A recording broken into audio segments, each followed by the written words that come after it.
நிறைய பேர் என்கிட்ட அயன் ரிச் ஃபுட்டை பற்றி கேட்டிருந்தீங்க. அதுக்கான வீடியோ தான் இது.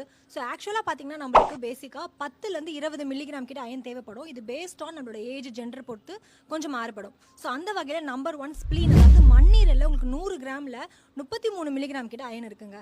ரெண்டாவதாக பார்த்தீங்கன்னா ரைஸ் ஃப்ளேக்ஸ். ஸோ இந்த அவலில் உங்களுக்கு திக்னஸை பொறுத்து மாறுபடும். அதாவது 3லேருந்து 6 மில்லிகிராம் கிட்ட அயன் இருக்குது.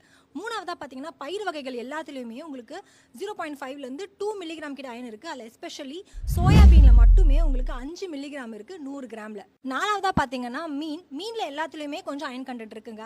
பட் நம்ப மாட்டீங்க, நம்ம ரொம்ப சீப்பாக நினைக்கிற மத்தி மீனில் மட்டுமே உங்களுக்கு 4 மில்லிகிராம் கிட்ட அயன் இருக்குது. ஸோ அஞ்சாவதாக பார்த்தீங்கன்னா கீரை எல்லாத்துலேயுமே அயன் இருக்குது அப்படின்னு சொல்லுவாங்க. பட் உங்களுக்கு முருங்கைக்கீரையில் தான் அதிகமாக இருக்குது. தட் இஸ் 4 மில்லிகிராம் கிட்ட இருக்குது 100 கிராமில். ஃபைனலி எள்ளு, இதில் 1 டேபிள் ஸ்பூனில் உங்களுக்கு 2 மில்லிகிராம் கிட்ட அயன் இருக்குது. இந்த இன்ஃபர்மேஷன் கண்டிப்பாக உங்களுக்கு யூஸ்ஃபுல்லாக இருக்கும் அப்படின்னு நினைக்கிறேன். இந்த மாதிரி nutrition and health related information தெரிஞ்சுக்கிறதுக்கு என்ன ஃபாலோ பண்ணுங்க. பிகாஸ் தெரியாமல் சாப்பிட்டதெல்லாம் போதும், இனி தெரிஞ்சுட்டு சாப்பிடுங்க.